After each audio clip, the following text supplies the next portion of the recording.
உனக்கு நானே வழி, நானே சத்தியம், நானே ஜீவன் மகனே. உனக்கு நானே வழி, நானே சத்தியம், நானே ஜீவன் மகனே. உனக்கு நானே வழி, நானே சத்தியம்,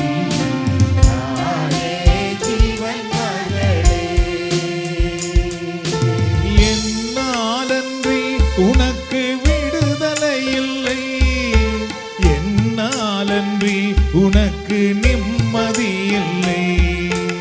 என்னாலன்றி உனக்கு விடுதலை இல்லை, என்னாலன்றி உனக்கு நிம்மதி இல்லை. நானே வழி, நானே சத்தியம், நானே ஜீவன் மகனே.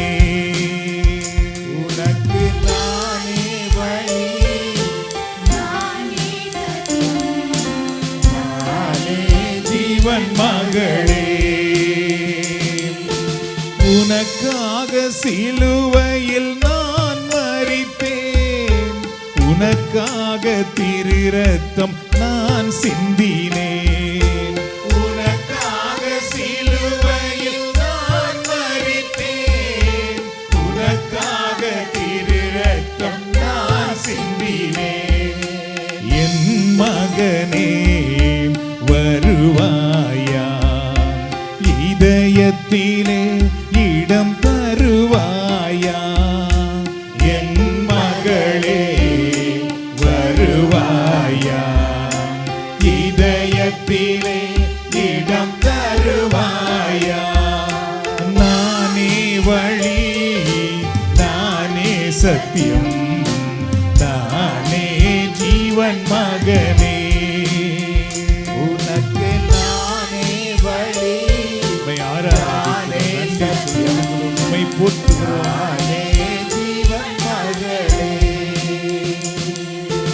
உனக்காகவே நான் ஜீவிக்கிறேன், உன்னுள்ளத்தில் வாழ துடிக்கின்றேன். உனக்காகவே நான் ஜீவிக்கிறேன், உன்னுள்ளத்தில் வாழ துடிக்கின்றேன். வருவாயா என் மகனே, இதயத்திலே இடம் தருவாயா. வருவாயா என் மகளே, இதயத்திலே இடம் தருவாயா. நானே வழி, நானே சத்தியம், நானே ஜீவன் மகனே. உனக்கு நானே வழி, நானே சத்தியம், நானே ஜீவன் மகளே. கண்களை மூடி ஆண்டவருடைய பிரசன்னத்திலே கடவுளை நோக்கி பார்ப்போம். தவக்காலம் என்பது ஆண்டவர் இயேசுவை நம்முடைய வாழ்க்கையில் ஆண்டவராக மீட்பராக ஏற்று அவர் பாதையில் நாம் நடப்பதற்காக எங்களை அர்ப்பணிக்கின்ற காலமாகும். தவக்காலம் என்பது ஆண்டவருடைய பாடுகளை மட்டும் நாம் தியானிப்பதல்ல, மாறாக ஆண்டவர் இயேசு என்ன விரும்புகிறாரோ அதற்கு நம்மை விட்டு கொடுப்பதாகும். இயேசு விரும்புவதெல்லாம் வெறும் ஆலயத்திலே பிரசன்னமாக இருப்பதற்கல்ல, எங்கள் உள்ளத்திலே அவர் வாழ விரும்புகிறார். தவக்காலம் என்பது ஆண்டவர் இயேசுவை நம்முடைய உள்ளத்துக்குள், நம்முடைய வாழ்க்கைக்குள் கொண்டு வருகின்ற ஒரு தூய்மையான உன்னதமான ஒரு காலமாகும். இயேசு நம்முடைய உள்ளத்தில் வரும் பொழுது பாருங்கள், நம்முடைய வாழ்க்கையிலே வெளிச்சம் தோன்றுகிறது, தெய்வீகம் வந்து விடுகிறது, இருளில் இருந்து நமக்கு விடுதலை கிடைத்து விடுகிறது. இயேசு நம்முடைய உள்ளத்துக்குள், நம்முடைய வாழ்க்கைக்குள் வரும் பொழுது நம்முடைய வாழ்க்கை புது படைப்பாக மாறி விடுகிறது. நம்முடைய வாழ்க்கையிலே ஆண்டவருடைய ஆசீர்வாதங்கள் துளிர் விட்டு மலர ஆரம்பித்து விடுகின்றது. நம்முடைய குடும்பத்துக்குள்ளே பார்த்தீர்கள் என்றால் ஆண்டவர் இயேசுவினுடைய அருள் நிறைந்து வழிய ஆரம்பித்து விடுகின்றது. இயேசு நம் உள்ளத்தை தட்டுகிறார். நாம் அதை திறந்து விட்டால் போதும். அவர் எங்களுக்குள் வரும் பொழுது நமக்கு வேண்டிய வாழ்வோடு வருகின்றார், நமக்கு வேண்டிய விடுதலையோடு வருகின்றார், எங்களுக்கு வேண்டிய சுகத்தோடு சமாதானத்தோடு அவர் நம்முடைய வாழ்க்கைக்குள் வருகிறவராக இருக்கின்றார். நம்முடைய உள்ளத்தை ஆண்டவருடைய கரங்களில் அர்ப்பணிப்போம். இந்த நேரத்திலே நெஞ்சத்திலே தூய்மையுண்டோ இயேசு வருகிறார். நொறுங்கொண்ட நெஞ்சத்தையே இயேசு அழைக்கிறார். நெஞ்சத்திலே தூய்மையுண்டோ இயேசு வருகிறார். நொறுங்கொண்ட நெஞ்சத்தையே இயேசு அழைக்கிறார். நெஞ்சத்திலே தூய்மையுண்டோ இயேசு வருகிறார்.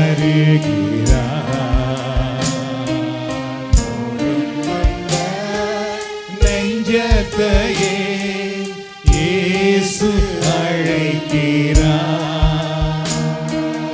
வருந்தி சுமக்கும் பாவம் உன்னை கொடிய இருளில் சேர்க்கும். வருந்தி சுமக்கும் பாவம் நம்மை கொடிய இருளில் சேர்க்கும்.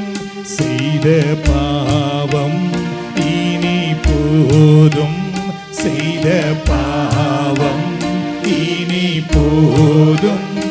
அவர் பாதம் வந்து சேரும், அவர் பாதம் வந்து சேரும். நெஞ்சத்திலே தூய்மையுண்டோ இயேசு வருகிறார். நொறுங்கொண்ட நெஞ்சத்தையே இயேசு அழைக்கிறார். இயேசு அழைக்கிறார். ஆண்டவரை பார்த்து சொல்லுவோம், ஆண்டவரே என் வாழ்க்கையில் நீர் வேண்டும். இயேசுவே என் குடும்பத்தில் நீர் வேண்டும். நான் வேண்டாம் என்று ஒதுக்கி விடுகிற பாவங்களை கூட என்னால் விட்டுவிட முடியாமல் இருக்கிறது. இதெல்லாம் எனக்கு தீமை செய்யும், என் குடும்பத்தை அழிக்கும் என்று தெரிந்த விடயங்களை கூட என்னால் மறக்க முடியாமல் இருக்கிறது, என்னால் விட்டுவிட முடியாமல் இருக்கிறது. ஆண்டவரே நீர் எனக்கு வேண்டும். நீர் வந்து என்னை புதுப்படைப்பாக மாற்று. ஆண்டவரோ நொறுங்குண்ட நெஞ்சத்துக்குள் வந்து அவர்களுக்கு வாழ்வளிக்கிறவராக இருக்கின்றார். நாம் வருந்தி சுமக்கிற அந்த பாவத்திலிருந்து நமக்கு விடுதலை வாழ்வு கொடுக்கிறவராக இருக்கின்றார். பாவம் நம்மை விட்டு விலக வேண்டிய நேரம் இது அன்பானவர்களே. பாவம் நம்மோடு இருக்கும் பொழுது, நம்முடைய வீட்டுக்குள் இருக்கும் பொழுது, நம்முடைய வாழ்க்கைக்குள் இருக்கும் பொழுது நாம் ஆண்டவர் இயேசுவினுடைய அன்பை, ஆசீர்வாதத்தை, வாழ்வை நாம் பெற முடியாது. ஆனால் மனம் திரும்புகிற எங்கள் மேல் அவர் இரக்கம் காட்டுகிறார். எங்களை அவருடைய பிள்ளைகளாக மாற்றி விடுகிறார். எங்களுக்கு புதிய பலன் கொடுத்து விடுகிறார். நாங்கள் இருளின் மக்களாக இருப்பதற்கு பதிலாக ஒழுங்கின் மக்களாக மாற்றி விடுகிறார். நாங்கள் ஆண்டவராக இயேசுவுக்கு சான்று பகிர்கிற மக்களாக மாற்றி விடுகிறார். ஆண்டவர் தாமே எங்களை அவ்வாறு மாற்றுவதற்காக தூய ஆவியின் பிரசன்னத்தை வேண்டுவோம் இந்த நேரத்திலே. அல்லேலூயா. தாருமே அப்பா தாருமே, வல்லமை ஆவியை தாருமே. தூரமாக தாருமே அப்பா தாருமே, வல்லமை ஆவியை தாருமே, மாற்றுமே அப்பா மாற்றுமே, பரிசுத்த ரூபமாய் மாற்றுமே, மாற்றுமே அப்பா மாற்றுமே, பரிசுத்த ரூபமாய் மாற்றுமே. பாலை நிலங்கள் வளமாக உன்னத ஆவியை ஊற்றிடுமே, பாலை நிலங்கள் வளமாக உன்னத ஆவியை ஊற்றிடுமே, ஆழ்மனங்கள் நேர்மை பெற, ஆழ்மனங்கள் நேர்மை பெற, பரிசுத்த ஆவியை ஊற்றிடுமே, பரிசுத்த ஆவியை ஊற்றிடுமே, தாருமே அப்பா தாருமே, வல்லமை ஆவியை தாருமே, மாற்றுமே அப்பா மாற்றுமே, பரிசுத்த ரூபமாய் மாற்றுமே, மீண்டுமாக தாருமே அப்பா தாருமே, வல்லமை ஆவியை தாருமே, மாற்றுமே அப்பா மாற்றுமே, பரிசுத்த ரூபமாய் மாற்றுமே. எல்லாரும் முதலவே ஆண்டவருக்கு நன்றி சொல்லுவோம். இந்த நேரத்தில் ஆண்டவர் எங்களை நேசிக்கிறார், எங்களை அவருடைய பிள்ளையாக மாற்றுகிறார், எங்கள் வாழ்க்கைக்குள்ளே அவர் வருகின்றார், எங்கள் வாழ்க்கையை அவர் ஒளி வீசும்படி செய்கின்றார். அதற்காக எல்லாரும் ஒரு தடவை ஆண்டவருக்கு நன்றி கூறுவோம். நன்றி ஆண்டவரே, இந்த தவ காலத்திலே நீர் எங்களை புது படைப்பாக மாற்றுகிறீரே, புது வாழ்வு கொடுக்கின்றீரே, எங்கள் வாழ்க்கை மலரும்படி செய்கின்றீர். உமக்கு நாங்கள் நன்றி கூறுகின்றோம். எங்கள் வாழ்க்கையில நீர் வந்து எங்களை நீர் தாமே தாழ்நிலையில் இருந்து எங்களை உயர்த்துகிறீர், கைவிடப்பட்ட நிலையில் இருந்து எங்களுக்கு வாழ்வளிக்கின்றீர், இருள் சூழ்ந்த நிலையில் இருந்து எங்களை வெளிச்சத்துக்குள் கொண்டு வருகின்றீர். எங்கள் குடும்பத்துக்குள்ளே எங்கள் வாழ்க்கைக்குள்ளே நிம்மதியை, சமாதானத்தை, சுகத்தை நீர் தாமே கொண்டு வருகிறீரே, நாங்கள் உமக்கு நன்றி கூறுகிறோம். ஹல்லேலூயா. அப்பா பிதாவே, அன்பான தேவா, அருமை இரட்சகரே, ஆவியானவரே, லோருமாக அப்பா பிதாவே, அன்பான தேவா, அருமை இரட்சகரே,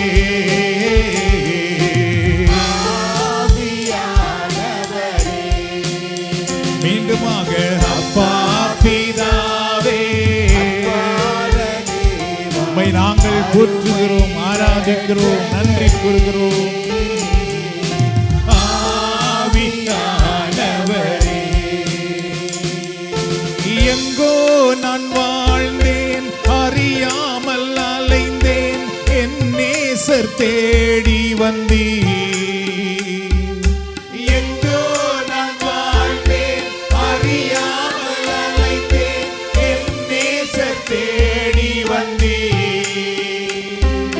நெஞ்சார அணைத்து முத்தங்கள் கொடுத்து நிழலாய் மாறிவிட்டீர்.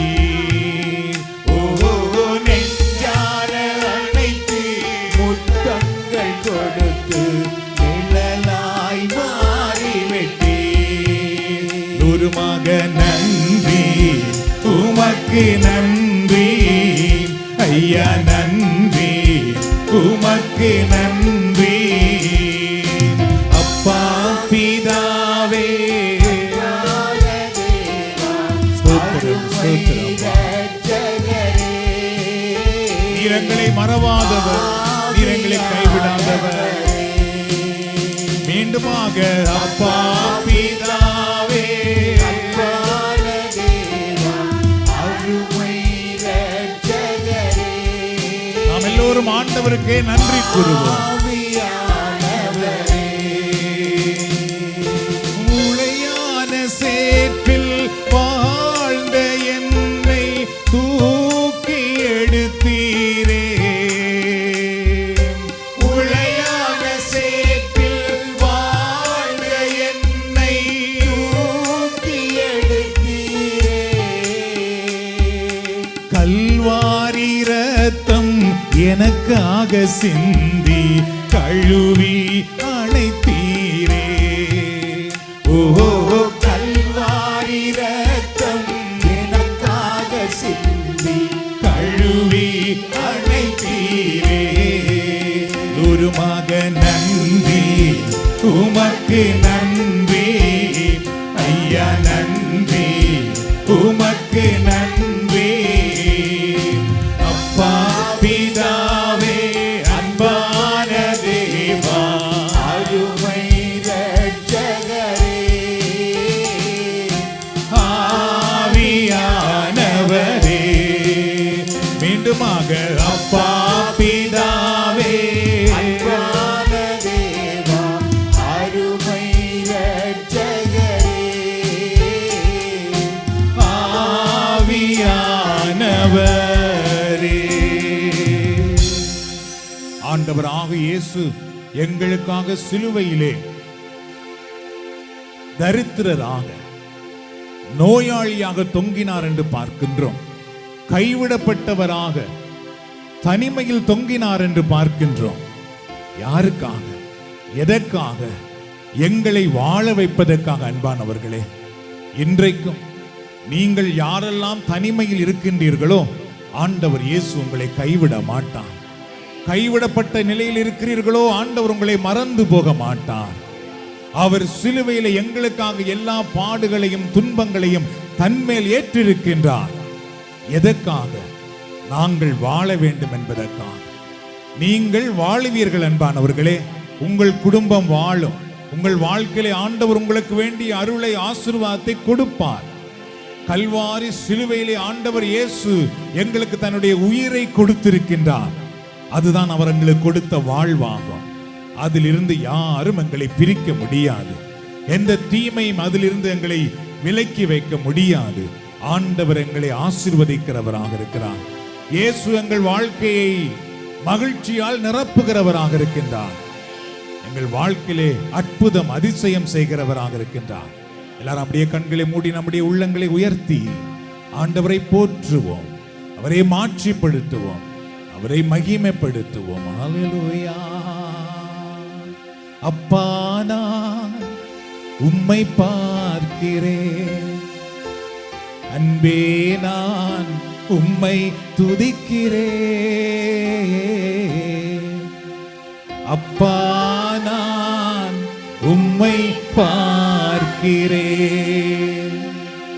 அன்பே நான் உம்மை. அப்பா, நான் அப்பாவும் நீரே, அம்மாவும் நீரே,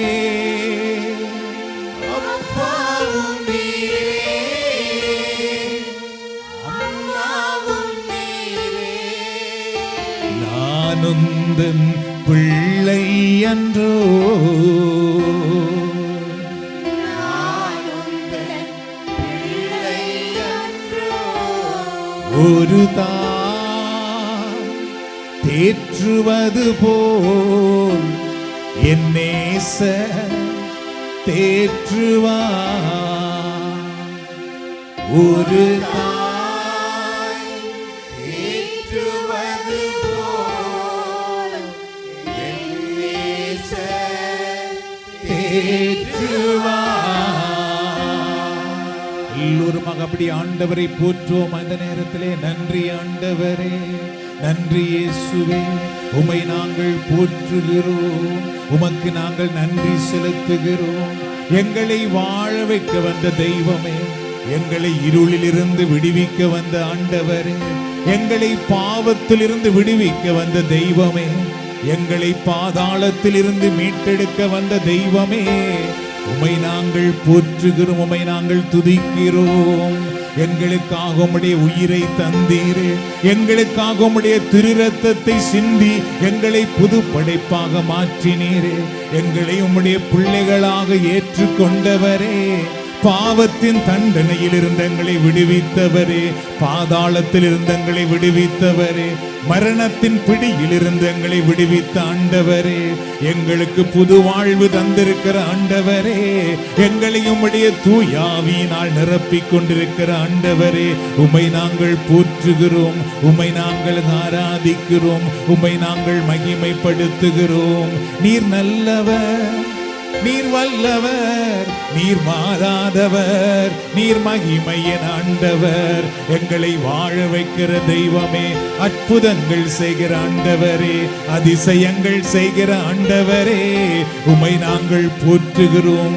எங்களை தொடுகிற ஆண்டவரே, எங்களை குணமாக்குகிற ஆண்டவரே, எங்களுக்கு வாழ்வளிக்கும் தெய்வமே, ஹல்லேலூயா ஹல்லேலூயா.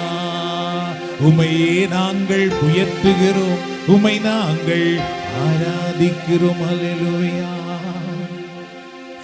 என் உயிரே ஆண்டவரை போற்று, முழு உள்ளமே அவர் பெயரை போற்று. என் உயிரே ஆண்டவரை போற்று, முழு உள்ளமே அவர் பெயரை போற்று. உயிரே ஆண்டவரை போற்று, முழு உள்ளமே அவர் பெயரை போற்று. அவர் செய்த சகல உபகாரங்களை நீ ஒரு நாளும் மறவாதே, ஒரு போதும் மறவாதே.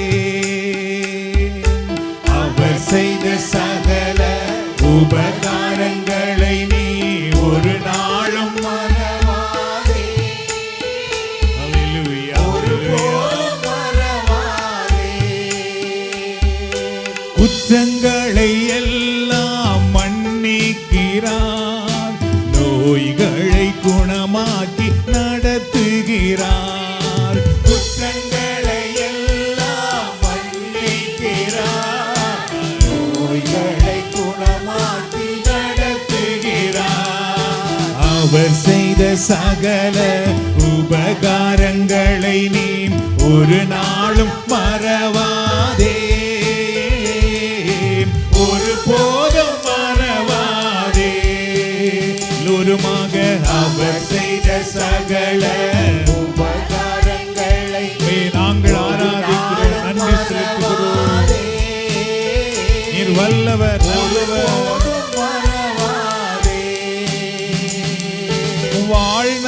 வாழ்நாளெல்லாம் நன்மைகளால் நிறைவாக்கி நம்மை நடத்துகிறார். வாழ்நாளெல்லாம் நன்மைகளால் நிறைவாக்கி நம்மை நடத்துகிறார். அவர் செய்த சகல உபகாரங்களை நீ ஒரு நாளும் மறவாதே,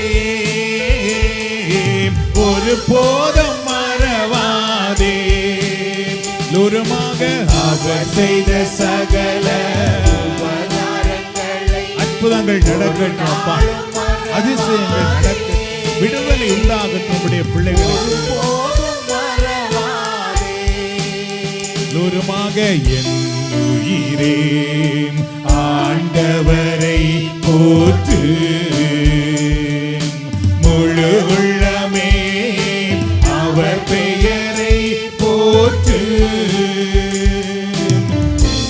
உயிரே ஆண்டவரை போற்று, முழு உள்ளமே அவர் பெயரை போற்று. உம்மை நாங்கள் போற்றுகிறோம், உம்மை நாங்கள் உயர்த்துகிறோம், உம்மை நாங்கள் ஆராதிக்கிறோம்.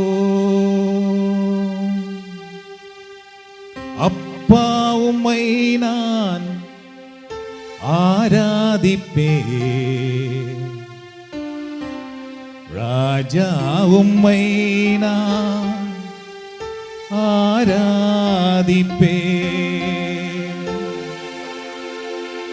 அப்பா உம்மை நான் ஆராதிப்பேன், ராஜா உம்மை நான் ஆராதிப்பேன். சொல்லுவோமா? அப்பா உம்மை நான் ஆராதிப்பேன், ராஜா உம்மை நான் ஆராதிப்பேன்.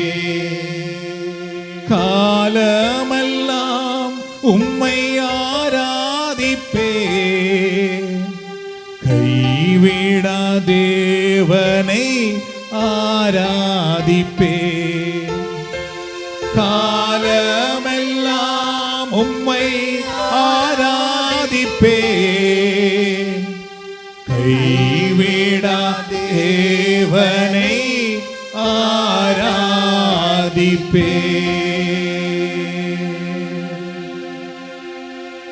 ஆண்டவர் இயேசுவின் வல்லமையினால்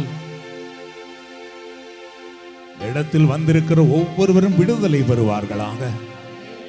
நேரலையில் எங்கள் வழிபாட்டில் இணைந்து கொண்டிருக்கிற ஒவ்வொருவரும் இப்பொழுது விடுதலை பெறுவார்களாக.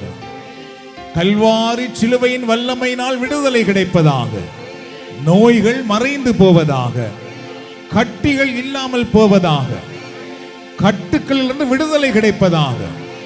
இயேசு கிறிஸ்துவின் தழும்புகளினால் சகல நோய்களும் இப்பொழுது குணமடைவதாக.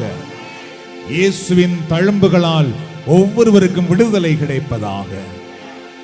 ஆண்டவரே இயேசுவே, எங்கள் கண்ணீரை துடைக்கிற ஆண்டவர் நீர், எங்கள் வேதனைகளை மாற்றுகிற கடவுள் நீர். நானே உங்களுக்கு வாழ்வு என்று சொன்னீர், நானே உங்களுக்கு வழி என்று சொன்னீர்.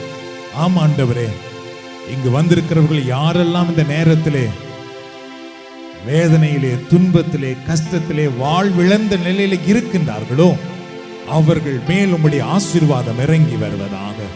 அவர்கள் மேல் உம்முடைய பரலோக வல்லமை இப்பொழுது இறங்கி வருவதாக.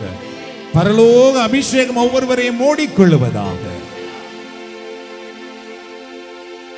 ஆராதிப்பேன், நான் ஆராதிப்பேன் ஆண்டவர் இயேசுவை, ஆராதிப்பேன், ஆராதிப்பேன், நான் ஆராதிப்பேன்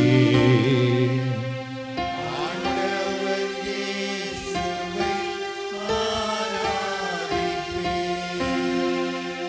மாணவர்கள் முழந்தால் படியிட்டு அப்படி ஆண்டவரை ஆராதனை செய்வோம். முழு மனதோடும்மை ஆராதிக்கின்றே, முழந்தாள் படியிட்டு ஆராதிக்கின்றே.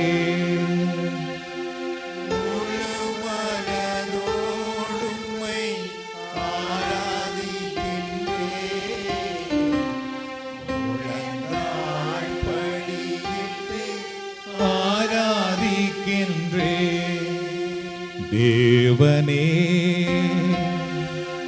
ஆராதிக்கின்றே, தெய்வமே ஆராதிக்கின்றே.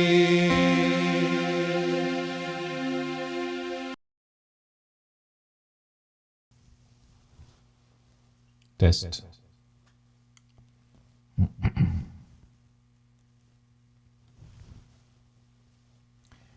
ஆண்டவர் இயேசு கிறிஸ்துவின் பரிசுத்த நாமத்திலே அனைவருக்கும் அன்பின் வாழ்த்துக்கள். இன்று நாம் நேரலையின் மூலம் எங்களுடைய வழிபாட்டில் இணைந்திருக்கின்றோம். ஆண்டவர் தாமே இந்த தூய வார நாட்களில், தபஸ் நாட்களில் உங்களையும் உங்கள் குடும்பத்தில் உள்ள ஒவ்வொருவரையும், முக்கியமாக உங்கள் குடும்ப வாழ்க்கையை நிறைவாக ஆசீர்வதிப்பாராக.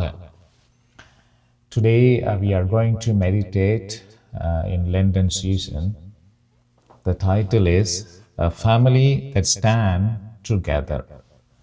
ஒன்றாக நிற்கும் குடும்பம் என்ற தலைப்பிலே தான் இன்று இந்த தவ காலத்திலே சிறப்பு தியானமாக நாம் இந்த 2வது வாரம் தியானிக்கின்றோம். A united family reflects Christ. ஒன்றுபட்டு வாழும் குடும்பம் ஆண்டவராக இயேசு கிறிஸ்துவை பிரதிபலிக்கின்றார்கள். During this sacred season of Lent, we are called to reflect, to repent and renew our hearts. இந்த தவக்காலத்திலே நாம் எல்லோரும் மனம் திரும்பவும் நம்முடைய உள்ளத்தை புதுப்பிக்கவும் அழைக்கப்படுகின்றோம். Lent is not only a personal journey, it is also a family journey. தவக்காலம் என்பது நாம் தனிப்பட்ட ஒரு வாழ்க்கையை மட்டும், எங்களுடைய தனிப்பட்ட வாழ்க்கை பயணத்தை மட்டும் அது எடுத்து காட்டவில்லை, மாறாக குடும்பமாக பயணிப்பதை தவக்காலம் நமக்கு எடுத்து காட்டுகின்றது. Lent is not just about personal repentance, it is about renewing our families together. தவக்காலம் என்பது நாம் தனிப்பட்ட முறையிலே மனம் திரும்புவது மட்டுமல்ல, நம்முடைய குடும்ப வாழ்வையே நாம் புதுப்பிக்கின்ற ஒரு காலமாகும். Lent is not a journey we walk alone, it is a path our whole family must travel together. தவக்காலம் என்பது நாம் தனிமையாக பயணிப்பது அல்ல, மாறாக நம்முடைய குடும்பத்தோடு இணைந்து குடும்பமாக பயணிப்பதாகும். Lent calls not just one heart to repent, but the entire family to unity. தவக்காலம் என்பது நாம் ஒரு உள்ளம் மட்டும் மனமாறுவதல்ல, குடும்பம் ஒற்றுமையாவதை எடுத்து காட்டுகின்றது. So Lent is not simply between you and God, it is also about bringing Christ into your home or our home. ஆகவே தவக்காலம் என்பது பார்த்தீர்கள் என்றால் எங்களுக்கும் கடவுளுக்கும் மத்தியிலே ஏற்படுகின்ற ஒரு உறவு மட்டுமல்ல, நம்முடைய குடும்பத்தில் உள்ளவர்கள் எல்லாம் ஆண்டவராகிய கிறிஸ்துவிடத்தில் கொண்டு வருவதுதான் தவக்காலமாகும். So today let us honestly ask, what are the troubles in today's family? ஆகவே நாம் உண்மையாகவே நமக்குள்ளே ஒரு கேள்வி கேட்போம். இன்றைய குடும்பங்களில் உள்ள பிரச்சனைகள் என்ன என்பதை நாம் கேட்போம். Today many families are facing challenges. இன்றைக்கு நிறைய குடும்பங்கள் பல சவால்களை சந்தித்துக் கொண்டிருக்கின்றார்கள். These troubles can slowly break unity if we are not careful. நாம் இந்த விடயங்களிலே மிக கவனம் எடுக்காமல் போவோமாக இருந்தால் நாம் பார்க்க போகின்ற இந்த சில விடயங்கள் நம்முடைய குடும்ப உறவை, குடும்ப வாழ்வை கொஞ்சம் கொஞ்சமாக உடைக்க, சிதைத்து போட ஆரம்பித்து விடுகின்றது. Number 1, lack of communication. முதலாவது பார்த்திருந்தால் குடும்பங்களில் இருக்கின்ற அந்த உறவு. Family members live in the same house but don't really talk. நிறைய குடும்பங்களே இன்றைக்கு ஏற்படுகிற ஒரு பெரிய பிரச்சனை, அவர்கள் வீட்டுக்களே தான் இருக்கிறார்கள், ஆனால் ஒருவரோடு அவர்கள் கதைப்பதில்லை. Phone, social media and busy schedules reduce real conversation. இன்றைக்கு ஏற்பட்டு வந்திருக்கின்ற தொழில் நுட்பங்கள் அல்லது தொலைபேசி, இன்னும் அவசரமான வாழ்க்கை முறை பார்த்தீர்கள் என்றால் குடும்பத்திலே ஒருவர் உறவாடுவதை, உறவு வைத்துக்கொள்வதை அது திருடி விடுகிறது, அது குறைத்து கொண்டு வருகிறது. Number 2, too much technology. 2வது பார்த்தீர்கள் என்றால் அளவுக்கு அதிகமான தொழில்நுட்பம். Mobile phones, games and TV take away the family time. இன்றைக்கு பார்த்தீர்கள் என்றால் தொலைக்காட்சியாக இருக்கலாம், கை தொலைபேசியாக இருக்கலாம், அல்லது கேம் விளையாடுவதாக இருக்கலாம், இவைகள் எல்லாமே குடும்ப நேரத்தை திருடி விட்டு கொண்டிருக்கின்றது. People sit together but everyone looks at the screen. குடும்பத்திலே பார்த்துக்கின்றால் எல்லாரும் ஒன்றாக தான் இருக்கிறார்கள், ஒரே சோபாவிலே தான் எல்லாரும் இருப்பார்கள், ஆனால் அவர்கள் ஒரு முகத்தை பார்க்கிறதில்லை, மாறாக அவர்கள் கையில் இருக்கிற ஃபோன் ஸ்கிரீனை தான் இன்றைக்கு பார்த்து கொண்டிருக்கின்றார்கள். Number 3, financial stress. 3வது பார்த்துக்கின்றால் பொருளாதார அழுத்தம். Money problems create tension and argument between husband and wife. இன்றைக்கு இருக்கின்ற பொருளாதார பிரச்சனை பார்த்தீர்கள் என்றால் குடும்பத்திலே பலவிதமான அழுத்தங்களை உண்டாக்கி கணவன் மனைவி மத்தியிலே கூட பலவிதமான கருத்து வேறுபாடுகளை, வாக்குவாதங்களை அது உருவாக்கி கொண்டிருக்கின்றது. Children also feel a pressure. இதன் வழியாக பிள்ளைகள் கூட பார்த்தீர்கள் என்றால் ஒரு அழுத்தத்தை, ஒரு அமுக்கத்தை அவர்கள் கூட சந்தித்து கொண்டிருக்கின்றார்கள். Number 4, lack of prayer and spiritual life. 4வது பார்த்தீர்கள் என்றால் ஆன்மீக வாழ்க்கையில் ஏற்படுகிற குறைவு, செப வாழ்வில் ஏற்படுகின்ற குறைவாகும். When God is not in the center, the family becomes weak in spirituality. எப்பொழுது கடவுள் ஒரு குடும்பத்திலே மத்தியஸ்தராக இல்லாமல் போகின்றாரோ அப்பொழுது அந்த குடும்பம் ஆன்மீகத்திலே பலவீனப்பட்டு போய்விடுகின்றது. எக்லியாஸ்டிக்ஸ் chapter 4 verse 12 says, a court of three stands is not quickly broken. சபை உரையாளர் 4ஆம் அதிகாரத்திலே 12வது இறைவார்த்தை என்ன சொல்கிறது பாருங்கள், முப்புரி கயிறு 60 கடினம். So when God is the third stand, the family stands strong. எப்பொழுது ஒரு குடும்பத்திலே 3வது நபராக இறைவன் நம்மோடு இணைந்து இருக்கின்றாரோ, கணவன் மனைவி இறைவன் 3 பேர் இணைந்து ஒன்றாக வாழ ஆரம்பித்து விடுகின்றார்களோ அவர்கள் எப்பொழுதுமே பார்த்தீர்கள் என்றால் மிக உறுதியாக இருக்க முடிகின்றது. Number 5, pride and ego. 5வது பார்த்தீர்கள் என்றால் பெருமையும் அதே நேரத்திலே நான் என்ற அகங்காரம் அல்லது விட்டு கொடுக்க முடியாத ஒரு சூழலாகும். No one wants to say sorry in nowadays. இந்த நாட்களிலே பார்த்தீர்கள் யாருமே என்னை மன்னித்துக் கொள்ளுங்கள் என்று சொல்வதற்கு தயாராக இல்லை. Small misunderstanding becomes a big fight. சின்ன சின்ன கருத்து வேறுபாடு அல்லது புரிந்து கொள்ள முடியாத புரிந்துணர்வில்லாத நிலை பார்த்தீர்கள் ஒரு பெரிய சண்டையாகி விடுகின்றது. Number 6, outside influence. 6வது பார்த்தீர்கள் வெளியில் இருந்து நம்முடைய குடும்பத்துக்குள்ளே நம்முடைய வாழ்வுக்குள்ளே நுழைந்து கொண்டிருக்கின்ற சில செயல்கள், wrong friends, தவறான நண்பர்கள், bad advice, தவறான ஆலோசனைகள், unhealthy media, ஆரோக்கியம் இல்லாத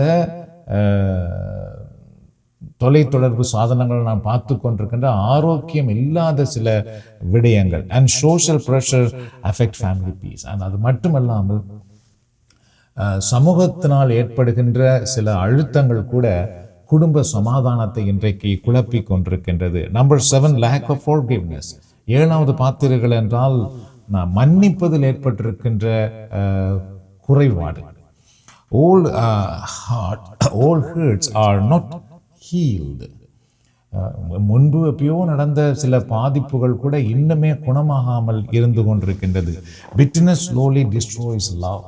அவை பார்த்தீர்கள் என்றால் உள்ளத்தில் ஏற்படுகின்ற ஒரு வைராக்கியம் உண்மையான அன்பை அது உடைத்து போடுகிறதாக இருக்கின்றது. So it is a time to look at our homes and ask ourselves.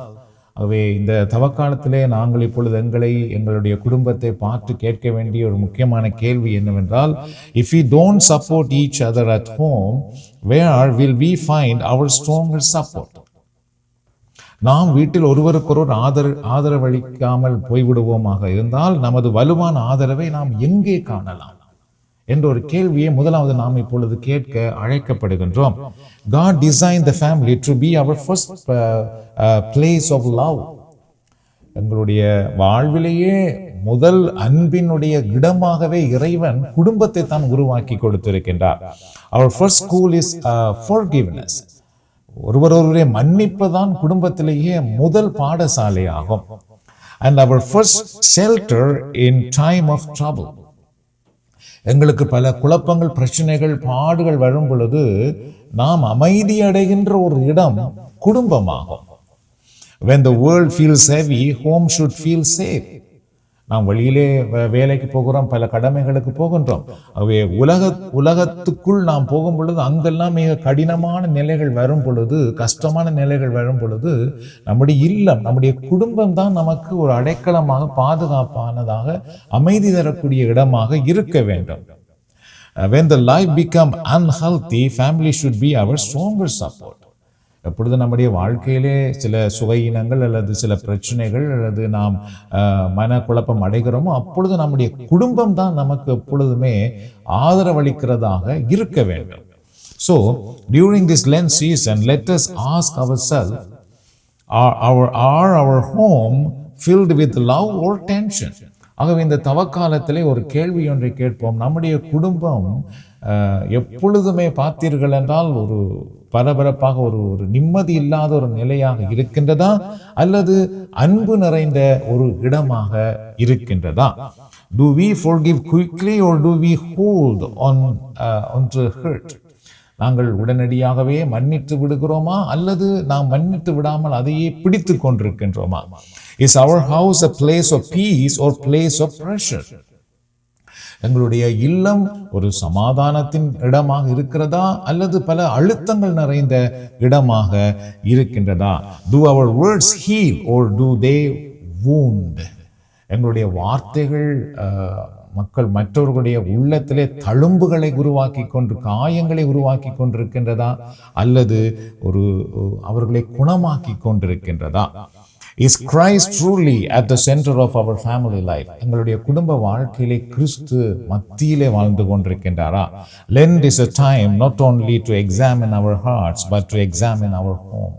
ஆகவே நாம் பார்த்தது போல தவக்காலம் என்பது எங்களுடைய உள்ளத்தை மட்டும் நாம் ஆராய்கின்ற ஒரு காலம் அல்ல, நம்முடைய குடும்ப வாழ்க்கையையே ஆராய்கின்ற ஒரு காலமாகும்.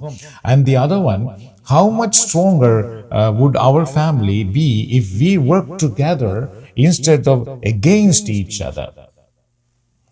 நாம் ஒருவருக்கொரு எதிராக செயல்படுவதற்கு பதிலாக ஒன்றாக செயல்பட்டால் நம்முடைய குடும்பம் எவ்வளவு வலிமையாக இருக்கும் என்பதை நாம் நினைத்து பார்ப்போம். Divide home grows weak, but united family grows strong.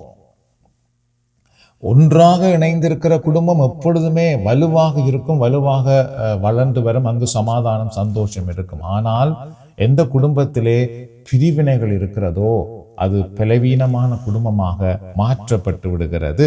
Mark chapter 3 verse 25, Jesus says, if a house is divided against itself, that house cannot stand. Mark நற்செய்தி நூல் 3ஆம் அதிகாரத்தில் 25வது இறைவார்த்தையில் இயேசு என்ன கூறுகிறார்? தனக்கு எதிராக தானே பிளவுபடும் எந்த வீடும் நிலைத்து நிற்க முடியாது என்று இயேசு கூறுகிறார். So Jesus clearly teaches that division brings collapse. ஆகவே இயேசு இங்கே நமக்கு ஒரு நல்ல பாடம் கற்றுக் கொடுக்கிறார்.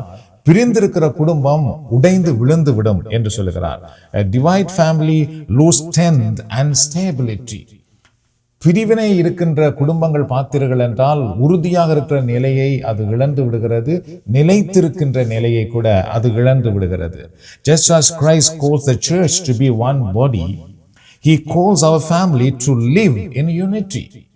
அதாவது இயேசு திருச்சபை ஒரே உடலாக இருக்கிறது என்று அழைப்பது போல நம்முடைய குடும்பமும் ஒரே உடலாக இருக்க வேண்டும் என்று ஆண்டவர் இயேசு நமக்கு கற்றுக் கொடுக்கின்றார்.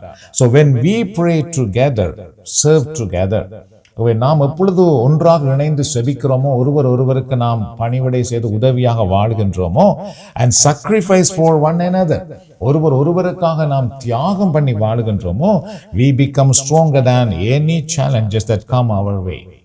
எந்த சவால்கள் நம்முடைய வாழ்க்கையிலே வந்தாலும் அந்த சவால்களை விட நாங்கள் மிக தைரியசாலிகளாக நம்மால் நிற்க முடிகின்றது. So during this holy season of Lent, let us ask ourselves, ஆகவே இந்த தூய நாட்களாகிய இந்த தவக்காலத்தில் நாம் நமக்குள்ளே ஒரு கேள்வி கேட்போம். Are we building unity in our home or creating division? நாங்கள் எங்களுடைய குடும்பத்திலே இடைவெளிகளை உருவாக்குகிறோமா, பிரிவினைகளை உருவாக்குகிறோமா, அல்லது ஒற்றுமையை உருவாக்குகிறோமா? Are we willing to sacrifice for one another? ஒருவருக்காக நாங்கள் எங்கள் குடும்பத்திலே நாம் தியாகம் பண்ண நாம் தயாராக இருக்கின்றோமா? Or only defend ourselves? அல்லது நாம் எங்களை மட்டும் பாதுகாத்து கொண்டு எங்களை மட்டும் நாம் கவனித்துக் கொண்டு இருக்கின்றோமா? Lent is a time to return. ஆகவே தவக்காலம் என்பது நாம் நம்மை ஆராய்ந்து பார்த்து மனம் திரும்பி வருகின்ற ஒரு காலமாகும். Not only to God but to one another. கடவுளிடத்திலே மட்டும் நாம் மனம் பிறந்து வருகிற காலம் அல்ல, நாம் ஒருவரிடத்திலே மனம் திரும்பி வருகின்ற காலம் தவக்காலமாகும். The other one, what problems could we solve faster if we face them as a team?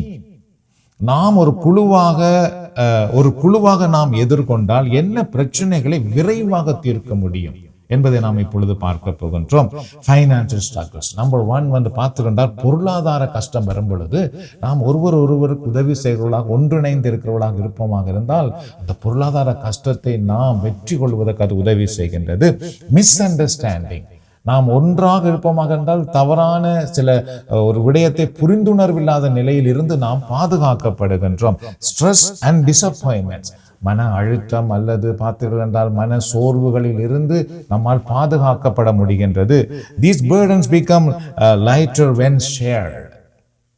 இந்த விடயங்களை நாம் ஒருவரோடு பகிர்ந்து கொள்ளும் பொழுது பார்த்தீர்கள் என்றால் அந்த பாரம் நமக்கு மிக குறைவாக மாறிவிடுகின்றது. So Lent teaches the beauty of sacrifice and share responsibility. ஆகவே தவக்காலம் எங்களுக்கு ஒரு அழகான பாடம் கற்றுக் கொடுக்கிறது. ஒருவர் மேல் இருக்கின்ற அழகான ஒரு பொறுப்பையும் ஒருவருக்கு இருக்கின்ற கடமைகளையும் தவக்காலம் நமக்கு சிறப்பாக எடுத்து காட்டுகிறது. When one person carries the cross alone, it feels heavy. ஒருவர் மட்டுமே சிலுவையை சுமப்பார் என்றால் அது மிக மிக பாரமாக இருக்கும். But when the family stand together, even the cross become bearable. ஆனால் நாம் குடும்பமாக இணைந்து அதை சுமக்க ஆரம்பிப்போமாக இருந்தால் அந்த எத்தனை பெரிய பாரமான சுமைகளாக இருந்தாலும் அது தாங்கக்கூடியதாக சுமக்கக்கூடியதாக மாற்றப்பட்டு விடுகின்றது. The other one, how does unity in the family create peace in the home? அடுத்தது பார்த்தால் குடும்பத்தில் ஒற்றுமை எப்படி வீட்டில் அமைதியை உருவாக்குகின்றது. Peace does not come from having everything perfect.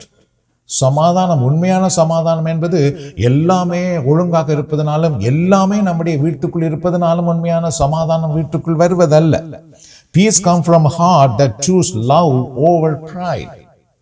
உண்மையான அன்பு பார்த்தீர்கள் என்றால் பெருமைக்கு மேலாக அன்பை நாம் தெரிவு செய்யும் பொழுது மட்டும்தான் குடும்பத்திலே உண்மையான அன்பு உருவாகி விடுகின்றது. Forgiveness over anger. கோபப்பட்டு கொண்டிருப்பதற்கு மேலாக நாம் மன்னிப்பை தெரிந்து கொள்ளும் பொழுது உண்மையான சமாதானம் குடும்பத்திலே வந்து விடுகின்றது. And understanding over judgment. நாம் ஒருவரை நியாயம் தீர்த்து கொண்டிருப்பதற்கு பதிலாக அவர்களை புரிந்து கொள்ள நாம் ஆரம்பிப்போமாக இருந்தால் அது உண்மையான சமாதானத்தை நம்முடைய வீட்டுக்குள் கொண்டு வரும் என்பானவர்களே. அழகான சோஃபா இருக்கலாம், பெரிய டிவி இருக்கலாம், நல்ல கார் இருக்கலாம், வீட்டுக்குள்ளே எல்லாம் விலை உயர்ந்த பொருள் இருக்கலாம். ஆனால் நாம் இப்பொழுது பார்த்தது போன்ற சில விடயங்கள் இல்லாமல் போய்விட்டதென்றால் இவைகள் எல்லாம் இருந்து நம்முடைய குடும்பத்திலே உண்மையான சமாதானத்தை காண முடியாது. So Philippians chapter 2 verse 3 says, do nothing out of selfish ambition or vain conflict. Rather, in humility, value other above yourself. பிலிப்பியர் 2ஆம் அதிகாரத்திலே 3வது இறைவார்த்தை என்ன சொல்கிறது பாருங்கள். கட்சி மனப்பான்மைக்கும் வீண் பெருமைக்கும் இடம் தர வேண்டாம், மனத்தாழ்மையோடு மற்றவர்களை உங்களிலும் உயர்வாக கருதுங்கள். So a unity family reflect the peace of Christ. ஆகவே ஒன்றாக இருக்கிற குடும்பம் கிறிஸ்துவின் சமாதானத்தை அது பிரதிபலிக்கின்றது. And where Christ is welcomed, peace reigns. எங்க கிறிஸ்து வரவேற்கப்படுகின்றாரோ அங்கு பார்த்தீர்கள் என்றால் உண்மையாகவே உண்மையான சமாதானம் அங்கு மலர ஆரம்பித்து விடுகின்றது. So the other one, when one person succeeds, doesn't the whole family benefit? அடுத்தது பார்த்தீங்கன்றால் ஒருவர் வெற்றி பெறும் பொழுது ஒரு முழு குடும்பமும் பயனடைகிறது அல்லவா. When one grows, all grow. எப்பொழுது ஒரு குடும்பத்திலே ஒருவர் வளர்ச்சி அடைகிறாரோ எல்லாரும் வளர்ச்சி அடைய ஆரம்பித்து விடுகின்றார்கள். When one is blessed, the whole house is blessed. எப்பொழுது ஒரு குடும்பத்திலே ஒருவர் ஆசீர்வதிக்கப்படுகிறாரோ அந்த முழு குடும்பமும் ஆசீர்வதிக்கப்படுகின்றது.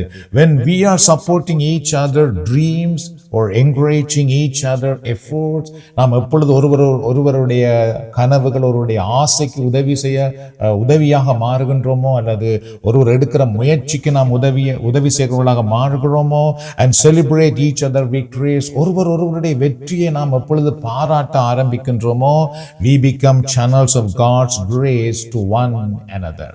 நாம் ஒருவருக்கு கடவுளுடைய அருளின் வாய்க்கால்களாக நாம் மாற்றப்பட்டு விடுகின்றோம் அன்பானவர்களே. So this Lent, let us renew our commitment to be a team.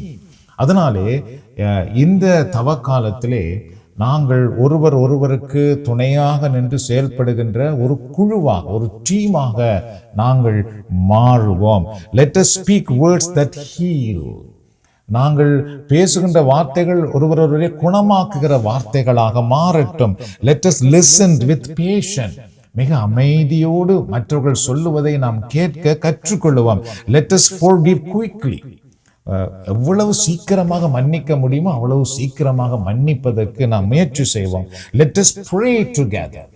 ஒன்றாக இணைந்து நாம் செபிக்கிறவர்களாக நாம் மாறுவோம். Let us carry one another's burdens. ஒருவருடைய துன்பத்தை நாமும் இணைந்து சுமக்கிறவர்களாக நாம் மாறிவிடுவோம். May our homes not be a place of division but place of unity. எங்களுடைய இல்லம் பிரிவினையின் இல்லமாய் இருப்பதற்கு பதிலாக ஒற்றுமையின் இல்லமாக இருப்பதாக. Not place of competition but of cooperation. எங்களுடைய இல்லம் ஒருவருக்கு போட்டியாளர்களாக இருப்பதற்கு பதிலாக ஒருவரோடு ஒன்றிணைந்து ஒருவருக்கு உதவி செய்து வாழுகிற இல்லமாக மாறுவதாக. Not place of pride but of humble love. நாம் பெரிய பெருமையே பிடித்து கொண்டிருக்கிற ஒரு குடும்பமாக இல்லாமல் எங்களை தாழ்த்தி ஒருவரை அன்பு செய்கிற குடும்பமாக மாற்றப்படுவதாக. May the Lord strengthen your families. ஆண்டவராம் இந்த தவ காலத்திலே உங்கள் குடும்பத்தை மிக வலுப்படுத்துவாராக. May he bind you together in peace. ஆண்டவர் தாமே உங்கள் குடும்பத்தை ஒருவரோடு சமாதானமாக இருக்கக்கூடியவர்களாக இணைப்பாராக. May your home reflect heaven. உங்களுடைய குடும்பம், நம்முடைய குடும்பம் பரலோகத்தை பிரதிபலிக்கின்ற ஒரு குடும்பமாக மாறுவதாக. And may this Lenten season make your family stronger, closer and more united than ever before.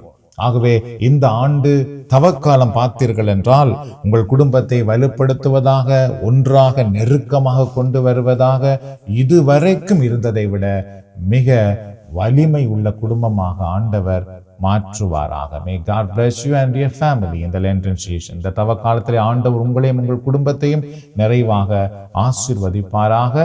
நாம் ஜெபிப்போம். அன்பின் ஆண்டவரே, நீதாமே இந்த தவ காலத்தை எங்களுக்கு தந்திருப்பதற்காக நாங்களும் உமக்கு நன்றி கூறுகின்றோம்.